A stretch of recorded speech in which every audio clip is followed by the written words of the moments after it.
When you think about the epic saga of China's three kingdoms, some names just scream hero, others strategist. And then there's one name that's always been tied to this kind of cold, calculating villainy, Cao Pi. But was he really just the bad guy? Well, in this explainer, we're going to peel back the layers of legend and look at what the history books actually say about the man who founded a dynasty. You see, for centuries, the story we've been told paints Cao Pi as this cruel older brother, a jealous husband, and this insecure tyrant. He's always living in the shadow of his legendary father, Cao Cao, and his absolute genius of a younger brother, Cao Zhi. But is that really the whole picture? I mean, who was the man who actually got the job done and built an empire? And that's really the big question we're tackling here.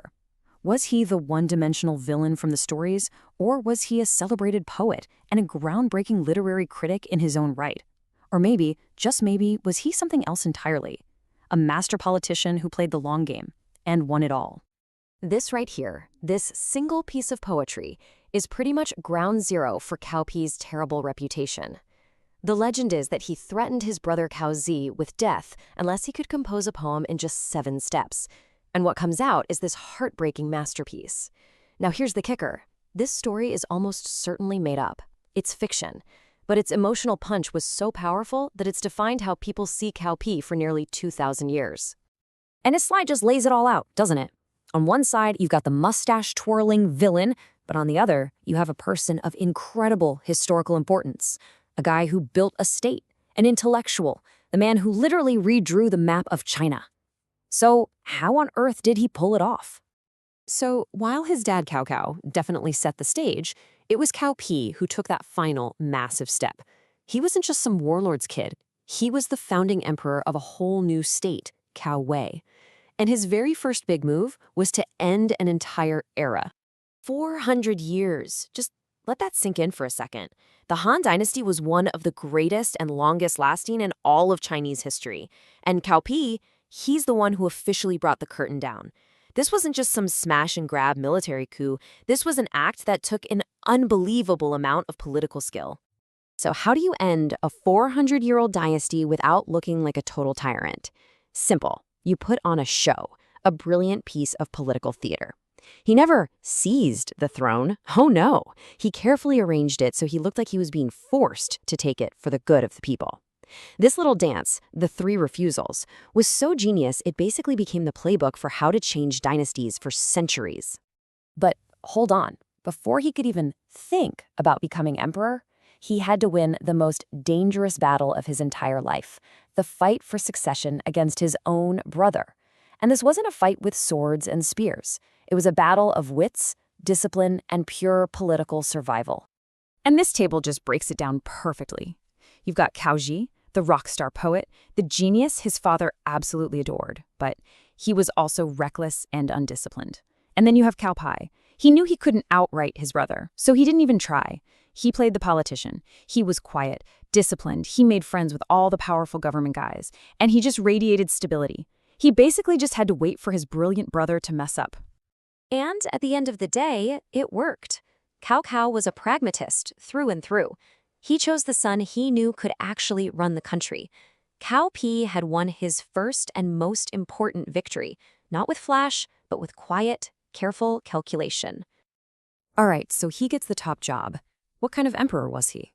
Well, his reign was actually pretty short, only about 6 years, but it was a perfect mirror of the man himself, a mix of absolutely brilliant state building and some deeply flawed, often really cruel decisions.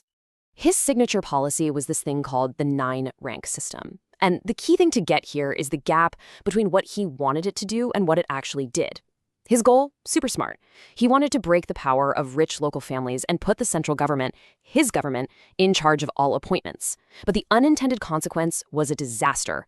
The powerful families who got to be the rectifiers just used the system to promote their own, creating a stuck-up aristocracy that shut the door on new talent for generations. But he wasn't just a policy guy. Far from it. This was a true intellectual who wrote what's considered the very first work of Chinese literary criticism. And in it, he makes this incredible argument that creating great literature is just as immortal an act as building a great empire. He wasn't just after military might. He was trying to build the cultural foundation for his new dynasty. And yet, for all that intelligence, the dark side was never far off. He was no military genius like his dad. He failed again and again to conquer the South. His cruelty was personal and legendary. He forced his own wife to commit suicide, publicly shamed a veteran general to death, and kept his own brothers under lock and key. And then, in what has to be one of history's most fateful decisions, he gave huge power to Sima Yi, the one man he correctly suspected would betray his family. And boy, was he right about that one. So after all that, what are we left with? Not a simple villain, that's for sure. What we have is an emperor of deep, profound contradictions, a man whose greatest talents seem to be welded to his greatest flaws. This final balance sheet really says it all. I mean, look at the achievements column. They're massive. He founded a dynasty. He was a giant of literary history. But then you look at the other side. The failures are just as big. His bad policies, his personal cruelty, and the incredible irony that his own paranoia led him to empower the exact person who would one day tear down everything he had built.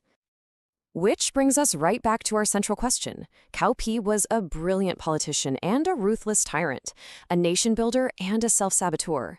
He was the architect of his dynasty's spectacular rise, and in so many ways, the architect of its eventual fall. So the question isn't just who was he?